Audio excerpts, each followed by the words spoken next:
All right, so now we're going to look a little bit at the development in animals. I'll quickly go over plants at the end, but nothing too major there. Four things that we need to understand that are going on. The cells have to divide. They must differentiate. They have to orient themselves in the correct direction, and so that's also called pattern formation. And then morphogenesis happens, where the overall shape of the animal takes place, and along with that goes organogenesis, which is just the formation of the organs. So we need to start out right from the beginning with a single-celled zygote. So the egg has become fertilized. That's what produces the zygote.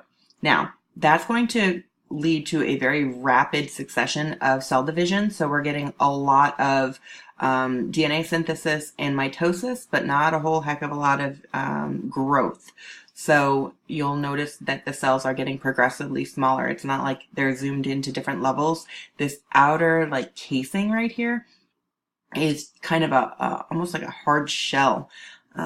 So they all kind of grow within that shell. So this guy on the right is the same size as the one on the left. And after each successive cell division, the cells are getting smaller, and at the end you end up with like this ring of cells. It's almost like a soccer ball. It's called the blastula. So the cells are all lined up, pushed up against that outside shell-like structure. And then the inside is going to be all fluid filled, and we'll come back to where some of these cells are going to migrate. So we need to start right off the bat. That very first cell, that zygote, is going to have different cytoplasmic determinants in different areas of the cell. So proteins, mRNA, all kinds of other substances are going to be of different concentrations as you scan across this cell. Once the zygote undergoes the first cell division, that means that the two cells, just because of those cytoplasmic determinants and what was there, they're going to pinch off, and each cell is going to be a little bit different from the other one, just kind of based on chance and kind of based on where the cell was kind of pumping certain chemicals to.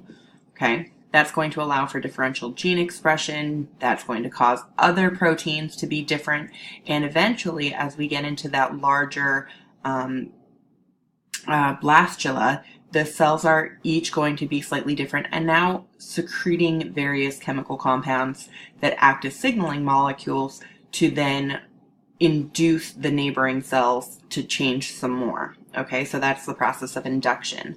So two processes early on making this cell into this cluster of cells, each of which is a little bit different. So those two processes are the different cytoplasmic determinants that are just inherently in the cells that are dividing, and the difference, like the different concentrations, and then induction, where the newly formed cells are sending signals to nearby cells to change what proteins they're making. Okay, so we have two very similar terms, subtle differences here. So determination is when a cell is kind of committed to a final fate. So it has been surrounded by other cells that are releasing signal molecules, and it is turning some genes on or off. And then differentiation occurs after the tissue-specific proteins are made. So we've turned off certain genes that are not needed for that type of tissue. We've turned on ones that are. That's kind of involved in determination. And then once we start making the mRNA and the proteins that are specific to that cell type, then we can say that that cell has differentiated. And the process of differentiation happens with what is called a master regulatory gene, and we're also going to refer to these as homeotic genes. So they're the ones that set differentiation into motion. Once they are active, that's going to cause kind of a cascade effect. So the master regulatory gene turns on. That's going to cause for transcription factors to be made to then affect downstream genes that are tissue specific, and also start causing the methylation or other like DNA modifications, that epigenetic marker that is going to turn off the genes that are not needed. So it's kind of like a straight shoot. Once you've started differentiation, you're going to continue in a pretty linear path. Okay, so that leads us to the idea of stem cells. And stem cells are any cells that after they divide can be multiple different types of cells. Okay, so we start out as a zygote, and a zygote, remember, is, oh, there is a bird on my windowsill right now that is trying to get in my house because it is so cold. Anyway, so we've got this totipotent embryonic stem cell, and totipotent just means that when it divides, it has the potential to become any type of cells. There is no determination. None of the homeotic genes have been activated. Every gene can potentially be turned on or off. Okay, and these are going to be the cells that when you think about like stem cell research, these are the embryonic ones that they come straight from the earliest stages of embryonic development. So, oh, look at the bird. It's so stinking cute. Okay, ADHD. That's fun. So, these are going to be like the blastula cells. Right off the bat, they can become like anything, okay? Then we're going to get a little bit more differentiation into what are called pluripotent stem cells. They're just a little bit more specialized. They're not necessarily capable of doing anything per se, but they can, they do have some homeotic genes that have been turned on. There's early determination. So this cell up here, this totipotent cell, can be anything. Don't let the color yellow like confuse you. It's whatever. Okay. Once this divides, let's say that you're a mesoderm cell. If you are a pluripotent mesoderm cell, there is no way you're going to be part of the skin or part of a neuron, or pancreas or lung. The only cells that you can be are cells that are derived from the mesoderm. You don't need to know ectoderm, mesoderm, endoderm, that whole deal. Just know that we have like these progressive turning on of certain homeotic genes that lead to differentiation. And once a cell is completely specialized, it is fully differentiated, it is a functional cell that does a specific thing, and it cannot be reconverted back, or so we thought. There are some technological advances that are being made where we can start to maybe take some of these fully differentiated cells and kind of revert them back, but the science isn't quite there. That's more science fiction. And here's what I think is really cool. We can actually take a look at all of development from the zygote stage up through the various like 4 and 8 cell stages until you get the blastula. And then from there, the outer cells are going to become the placenta and so on. The inner cells are going to be part of the actual embryo, and that's going to be what makes the, the fetus and the baby. But we can actually trace what kind of pluripotent cell becomes what type of multipotent cell down here, which becomes which type of differentiated cell. So if you are interested in biotech or development research, this is such a cool branch. Anyway, off topic there. So I will kind of come back to that. This is just a neat little diagram that simplifies the last one that I looked at. We can go really in depth and take a look at hematopoietic stem cells. These are the ones that, like, if you're getting a bone marrow transplant, what they're really harvesting in your bone marrow isn't the marrow itself, but the hematopoietic stem cells. And what these are stem cells that are, I don't know if you'd call them pluripotent or multipotent. They're somewhere in there. They're destined to be some kind of blood cell, but they can be any kind of blood cell. So they can eventually become the red blood cells or one of the white blood cells that are involved in immune function, or they can be natural killer lymph cells, which are also involved in the immune system. So anyway, you can see that the diagram here can go into way more depth even as you look further along each of these lineages. A neat little factoid, if we're looking at this I think this is a C. elegans, every single cell and every single fate of those cells as they divide have been worked out. So it is possible to start with a zygote and predict where each of the cells are going to end up in the adult form. Just kind of neat little side piece there. And a really neat way to determine if a cell is like super differentiated or not is, and this is just kind of a neat factoid, I wouldn't expect you to necessarily memorize this, but is to transplant it from one area to another. So right here, this is a limb bud. This is going to be the forelimb, like the arm of a chicken, or the wing, I guess is really the word that I'm looking for there. And so if you take the cells that are on one side and transplant some of them to the other side, as it develops, what you're going to see is that both sides developed what should have just been this side. So anyway, fun factoid.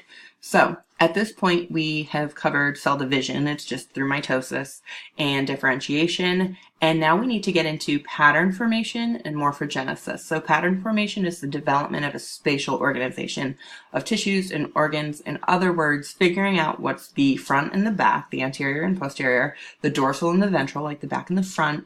So back, front, top, bottom, left, right, all of that needs to be established, and it's all based on positional information. So what other cells are nearby? What type of signal molecules are they sending out? And that's going to help the individual cells know where to go from there. So once the patterns are established and the cells are differentiating, then you can have morphogenesis, which is the formation of form, the overall body plan, where the organs are going to be. And if you look at like things like segmented worms or insects, this is also going to be involved in segmentation. So like those repeating segments that would occur in the mid-body parts. We don't have that. Anyway, so morphogenesis, the overall forming of form, or the creation of form. And we can see here there is no form, and we're starting to get a top and a bottom established by about 8 days post fertilization, and kind of so on as we go through. And organogenesis, again, just means the creation of organs, or like the establishment of the organs. So I want to pause there and go ahead. Where did I put my video? Here we go. And go through that process of development in humans. I can fast forward. Okay, so we now have a fertilized egg.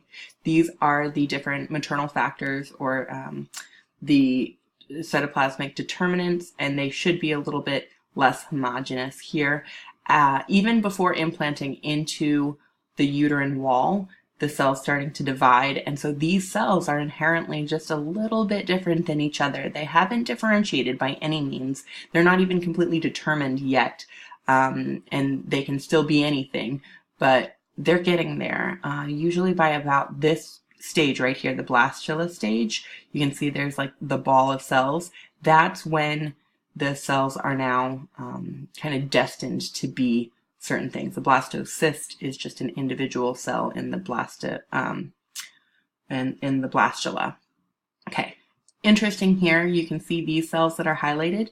These now are no longer pluripotent. These are these are not totipotent, they are pluripotent. These cells right here cannot be any part of the developing baby. Instead, actually, I can't figure out what I want to say here. This right here, the inner cell mass, these are going to be the baby. The outer cell mass, out around here, is going to be the placenta. So like all the supporting structures involved in nourishing the baby. So already we see some genes have been turned on or off based on whether they're part of the inner cell mass or the outer cell mass. So at this point, the blastula has implanted. The inner cell mass, again, this is going to be part of the baby, kind of makes a flat plate. And so the flat plate, that's going to be the baby. And here we go. We're starting to get pattern formation. Let me see what happens here. Okay, this is going to be the head region, and this is going to be the tail region, and we can see that the cells are actually starting to migrate down in the center here. Don't worry about blah, blah, blah, blah, blah. Okay, in that center streak there, that's going down. The cells around are folding up, and this is going to make the spinal column. Up here, we're going to have the brain. Down here, we're going to have the tail. Or the end of the spinal column. So that pattern formation has allowed a clear shape to occur. So now we have morphogenesis. We have a origination of shape. And now the organogenesis is going to allow the organs to develop in their specialized ways as well. So hopefully I didn't overcomplicate that. If you've got questions, hit me up, and enjoy the rest of your snow day.